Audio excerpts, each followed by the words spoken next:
you know, you talk about Horace as a guy, and you know what kind of person he was, and how he may have influenced you know, us as people. You know, Horace had in his early days an issue with arthritis, you know, and he had some other issues, but in particular, he was able to clear his arthritis through diet, and he became a devotee of natural hygiene and healthy eating. You know, he was a, you know, talk about a profound influence. I mean, for me, it was my first exposure to somebody who was aware of the function of food as a nutritional resource.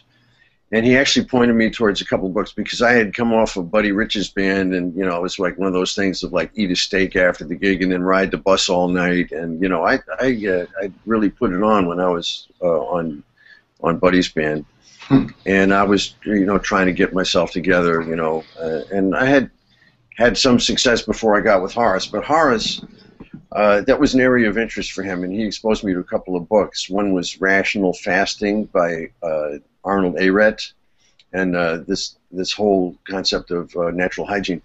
He was also very spiritual guy, and interested in reincarnation and other things. And he referred me to a book called Many Mansions, so you know, these you know, formative. There was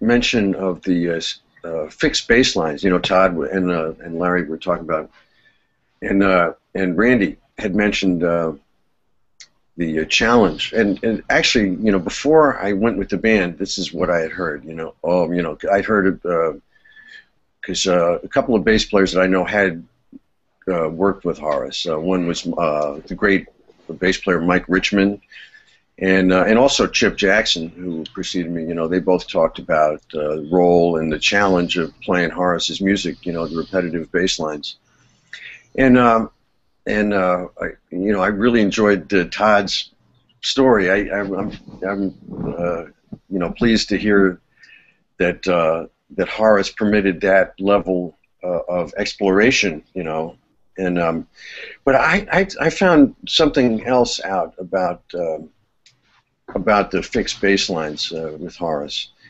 That well, there's two things. Harold, for one thing, suggested that I make up a mantra to go with the fixed bass line.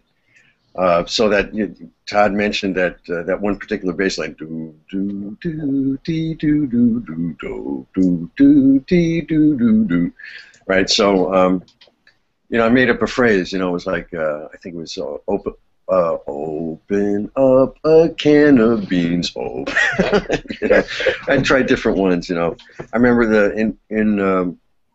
in Pursuit of the 27th Man, the bass line was do do do do do do do do. So my mantra was play some bass, don't screw it up. Play some bass, don't screw it up, or words to that effect. You know, but anyway, for me that was helpful. But the Song for My Father was probably the most notorious challenge for bass players. You know, so you got to play the line, man. You know, that was the word. But I've learned after experimentation that there were points in the line, and with all the fixed bass lines, were suggestive of a structure that had to be there. There were elements that had to be there. There was like the anchor points of the line, and there was the turning points of the line, and these happened at certain rhythmic places. And I found that if you covered those pivotal areas, that there is room for variation around them. You know, I found that in Song for My Father, for example, it's interesting because the bass line, the harmonic rhythm changes on the last eighth note, and that's true throughout the tune. And like in the years since I played with Horace, people call Song for My Father and don't know that, you know. But you know, as long as that was happening, then Horace was tolerant of variation of the lines, and the variations were more likely to succeed. So those were a couple of interesting things. Now, as far as the audiences go, my favorite audience I think that I encountered with Horace was at the Left Bank Jazz Society in Baltimore. I see Randy, you know, showing some well. But anybody who's played there will second that. The greatest jazz audience in the United States.